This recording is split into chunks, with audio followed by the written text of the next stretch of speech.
Presentation of Idaho Reports on Idaho Public Television is made possible through the generous support of the Laura Moore Cunningham Foundation, committed to fulfilling the Moore and Bettis family legacy of building the great state of Idaho. By the Friends of Idaho Public Television and by the Corporation for Public Broadcasting. The Idaho Department of Health and Welfare has made reforming Idaho's foster care system its top priority. And when it comes to child welfare, the stakes are high. Tonight, we hear from someone who aged out of foster care about the problems she faced in the system. I'm Melissa Davlin. Idaho Reports starts now.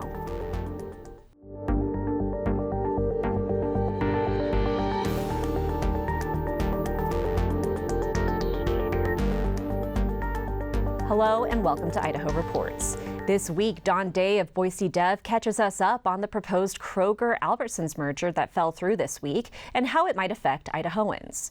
Producer Ruth Brown talks to a woman who recently aged out of foster care about her concerns with Idaho's foster system. Finally, Representative Lance Clow of Twin Falls and John Robison of Idaho Conservation League discussed the Bureau of Land Management's approval of the Lava Ridge Wind Project in Magic Valley. But first, the Ninth Circuit Court of Appeals heard arguments Tuesday on a case over Idaho's abortion ban, which prohibits all abortions except in cases of reported rape, incest, or to save the life of the mother. You may remember that the U.S. Supreme Court sent this case to the Court of Appeals earlier this year. The DOJ claims that the state law violates the Emergency Medical Treatment and Labor Act, or EMTALA. That law mandates that all hospitals that receive Medicare funds must provide necessary stabilizing treatments to emergency room patients. The federal government argues that in some emergency cases, an abortion is stabilizing care even if the patient's life isn't immediately in danger, and that Idaho's law prevents physicians from doing just that.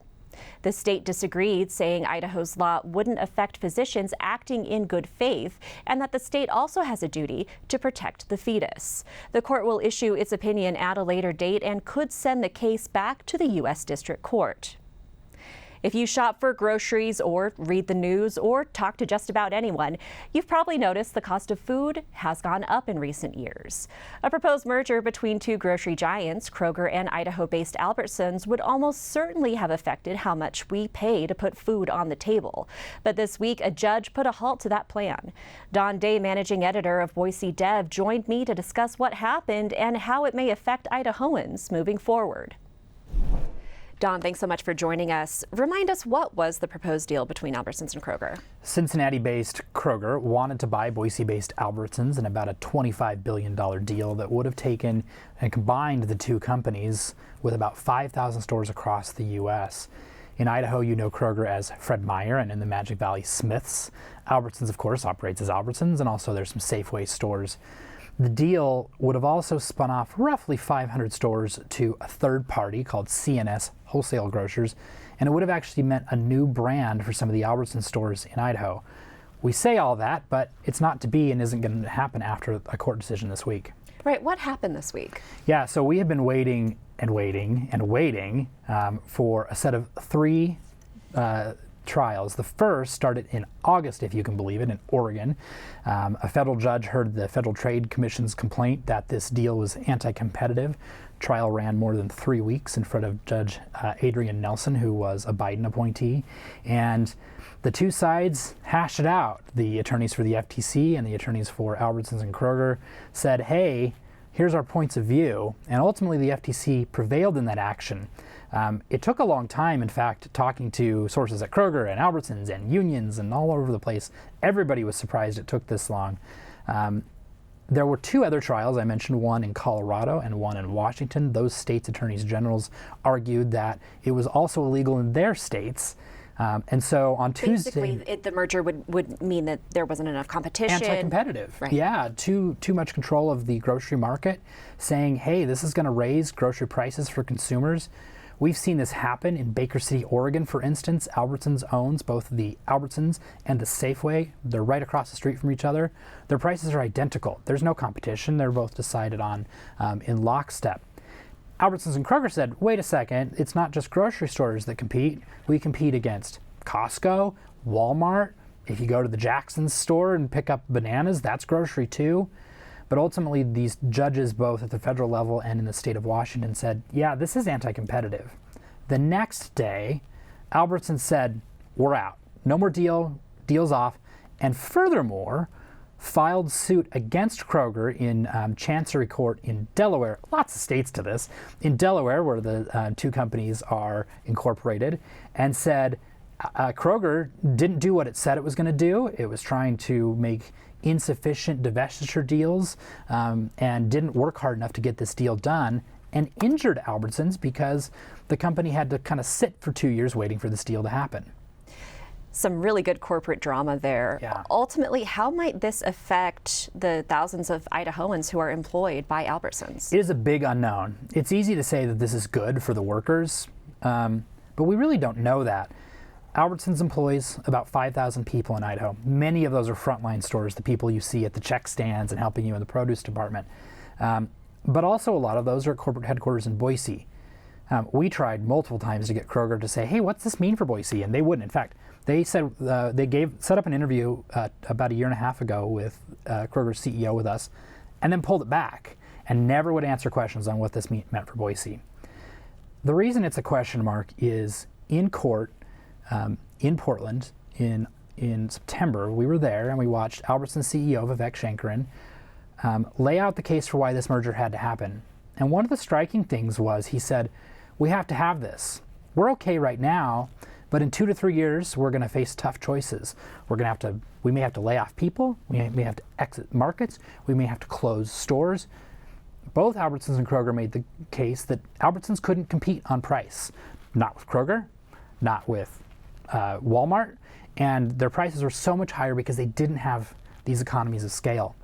Now with the deal done, Albertsons says, we've got a great plan, we're going to tackle this, it's all going to be okay. We're going to talk about next week on BoiseDev, what's the truth? Under oath, the CEO in September said we're in a lot of trouble, and then in news releases and comments this week said it's all going to be fine.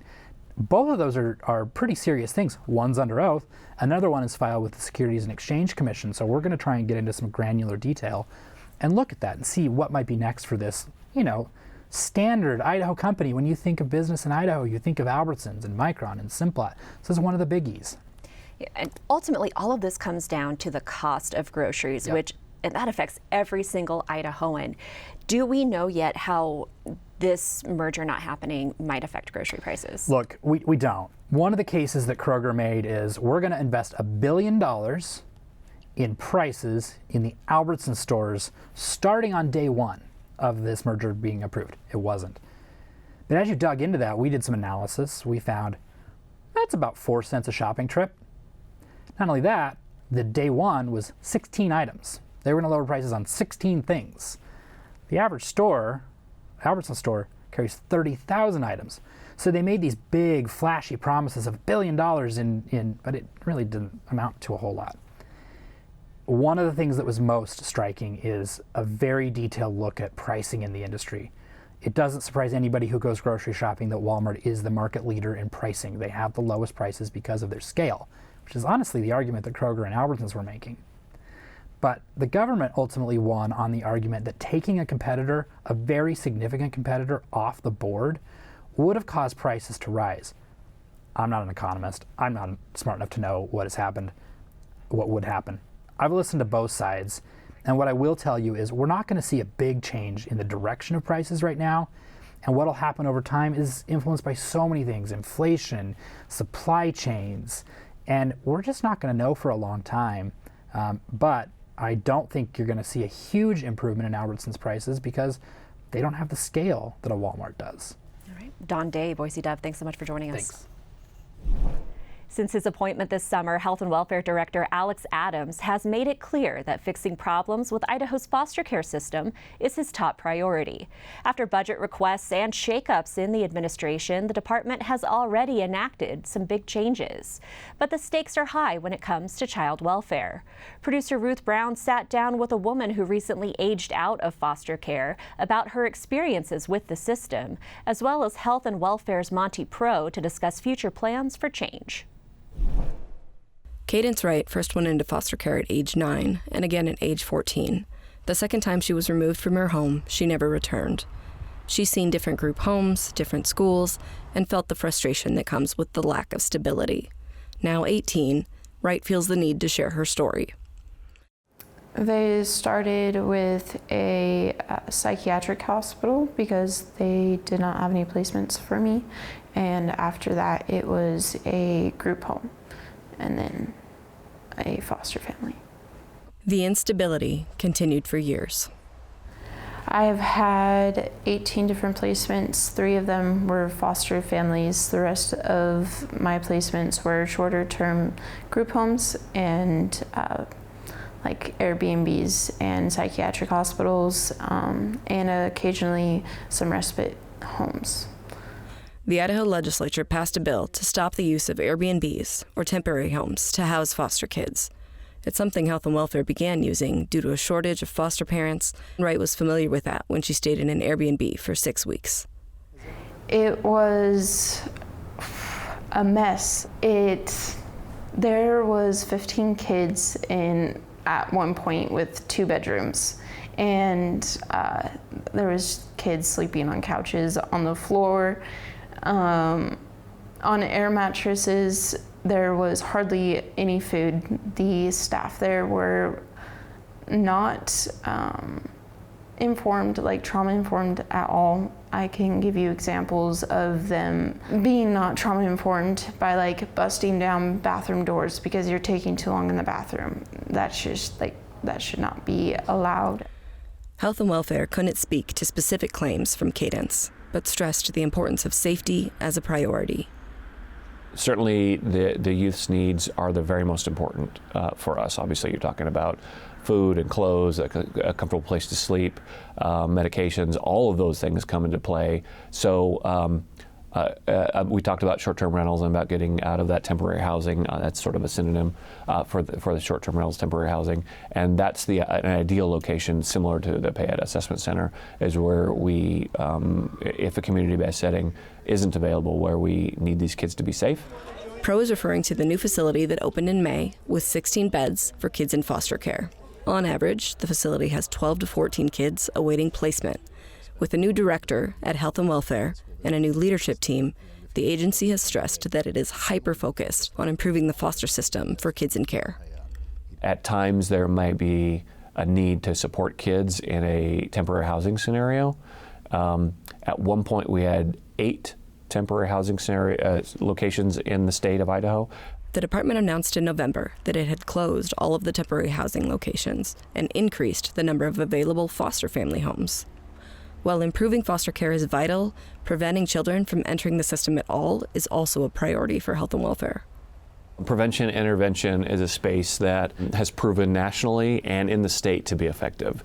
It's oftentimes the least expensive option if you think about what happens potentially afterwards. So we're wholly invested in prevention intervention to keep that family unit whole. So what that looks like practically on a day-to-day basis could be one of our workers providing direct delivery of services to bio mom or dad. Let's say they have their own maybe substance use issue or behavioral health challenge. Maybe it's direct delivery of services to the youth. Maybe they have their own trauma-based needs that we need to address. Sometimes that looks like brokerage of services to the community, so maybe they do family counseling together. So it's sort of a multi-pronged approach to prevent and intervene, ultimately to avoid any kind of ongoing safety issue, because keeping that family whole is so critical to the success of not only that youth, but the family as a whole, and honestly the community, because it starts at home.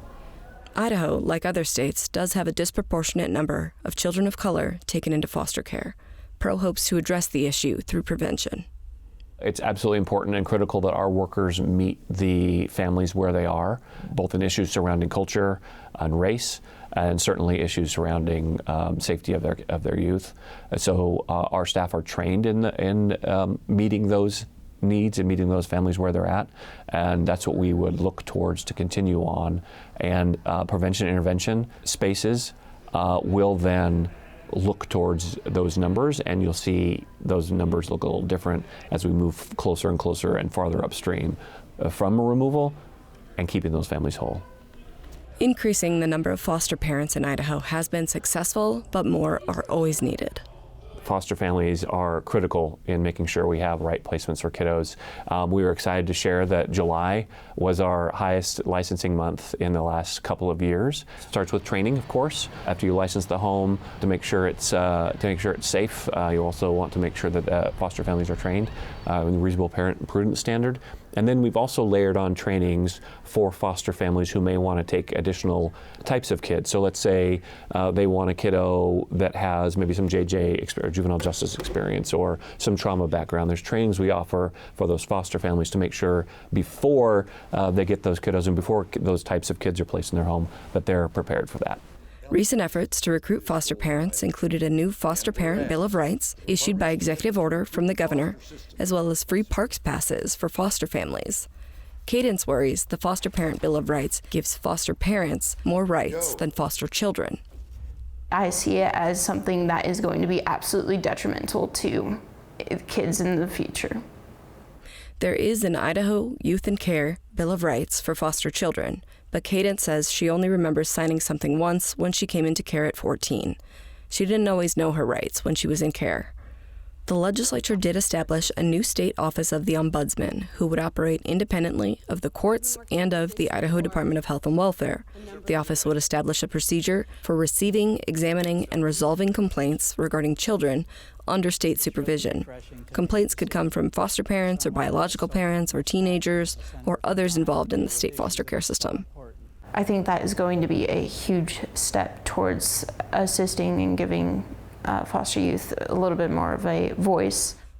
Today, Cadence is working on a degree from the College of Western Idaho using funds she's entitled to through the Extended Foster Care Program, established in 2021.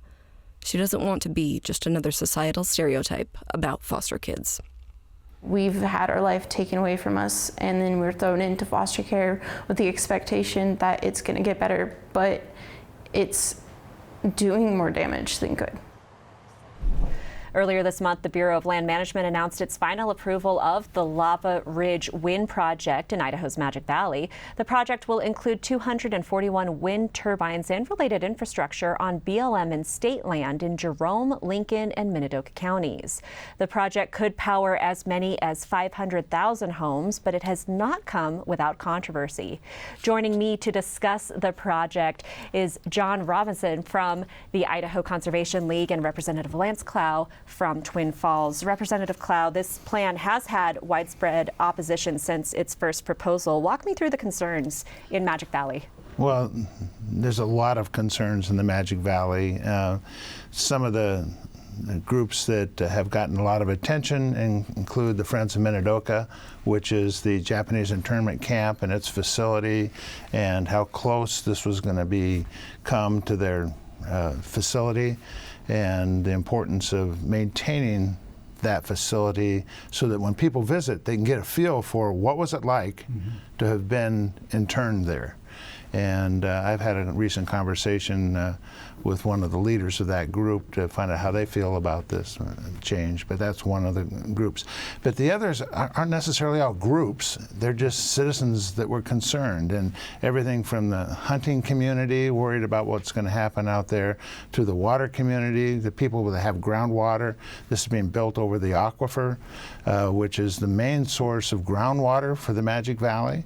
And what happens when you start blasting and during the construction phase, or if it's ever eliminated, what happens when you blast to remove all of this construction, to the potential damage to aquifers. Maybe not the major aquifer, but that's always at risk, but the individual personal wells that are spread out around the area.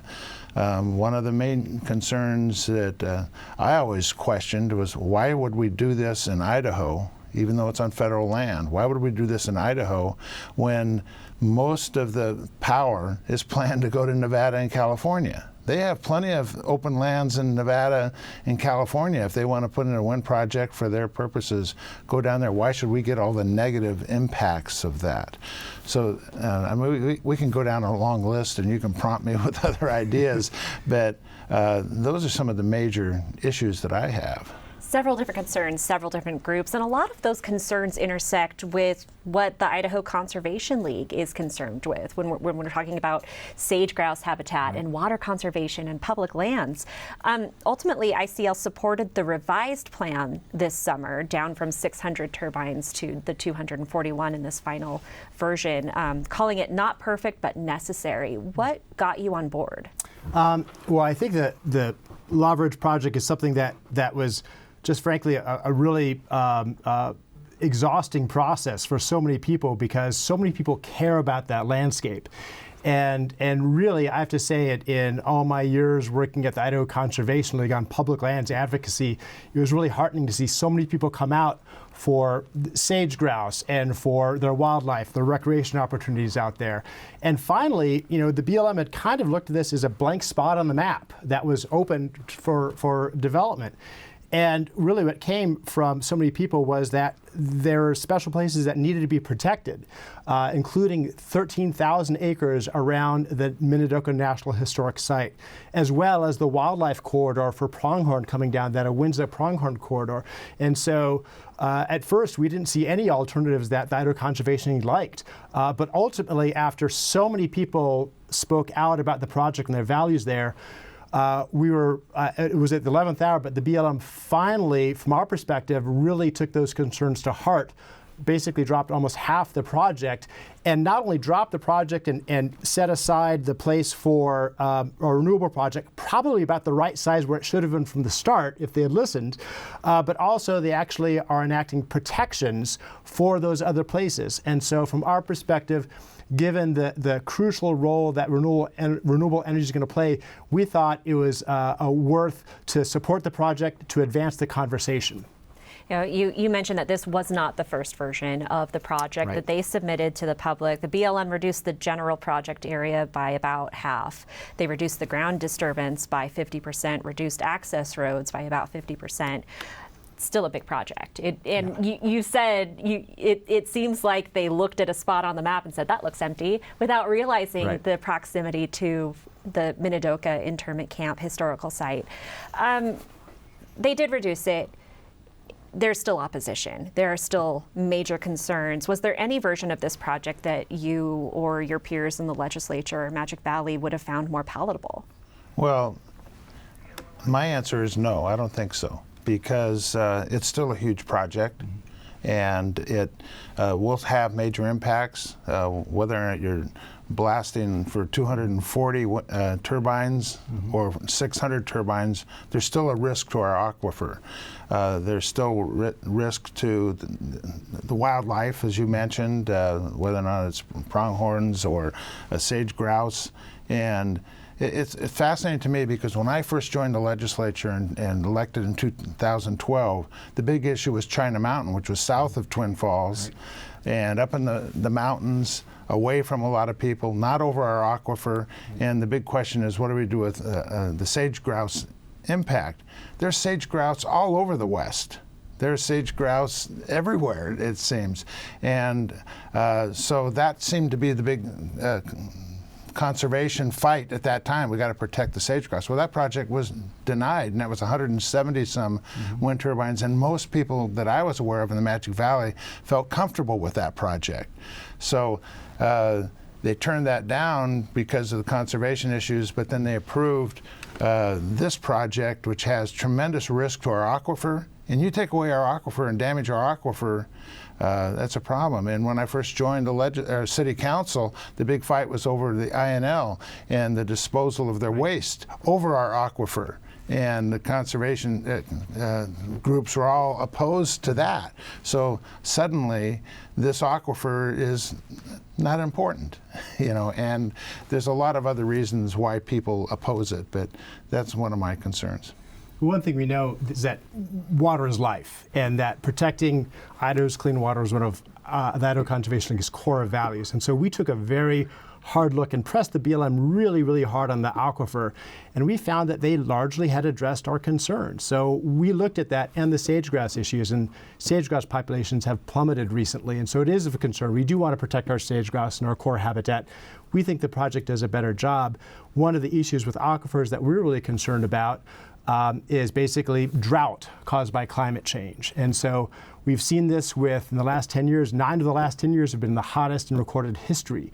We've seen droughts, wildfire seasons have extended 60 to 80 days longer every year. We've seen this on the Boise National Forest, with one of the biggest fire seasons here. So climate change is here, it's coming, and we really need to upgrade our energy system to basically try to address that and protect our quality of life. But I agree, we need to do it in a way that works with the community and listens to their concerns first rather than afterwards.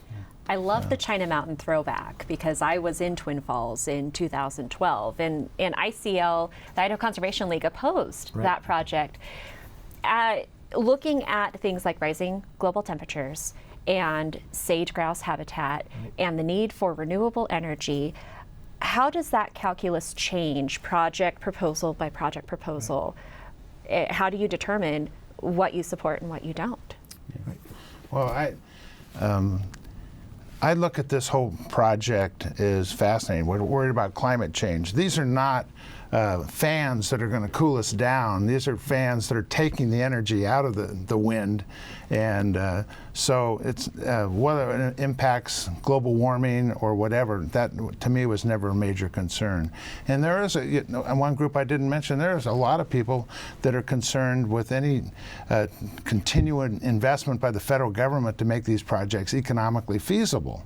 So so that group's out there as well. Opposing the federal government being involved in this at all. So there are people that would say, why should we be building all these wind turbines to generate green energy for conservation purposes when the impact of mining and construction and movement to build these things is a tremendous impact on greenhouse gases. So what's the trade-off? Do we break even? Yeah. And is it worth the risk?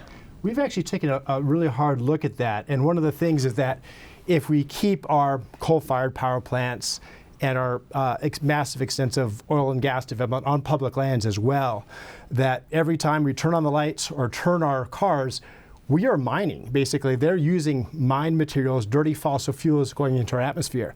It does take materials to mine to build the infrastructure for renewable energy projects, but once it's built, the wind blows and the sun shines, and you have geothermal coming up. And so then you're not mining every time you go and not basically overheating our planet and actually putting our quality of life and our just community health and the viability of our economy at risk. We have much more with John and Representative Clow online. For our full conversation, visit idahoreports.org. Before we go, I wanted to share something fun. The State Department of Education last week announced its winners for the annual Holiday Card Contest. 5th grader Emerson Hanks of Rock Creek Elementary in Twin Falls won the K-6 division, and 11th grader Izzy Davidson of the Lake Pend Oreille School District won the 7th through 12th grade division. The Department of Education will feature the winners on their holiday cards. You can find the winners of each grade at sde.idaho.gov. There are some cute ones on there. Thanks so much for watching. We're off the air for the holidays, but we'll be back on January 3rd.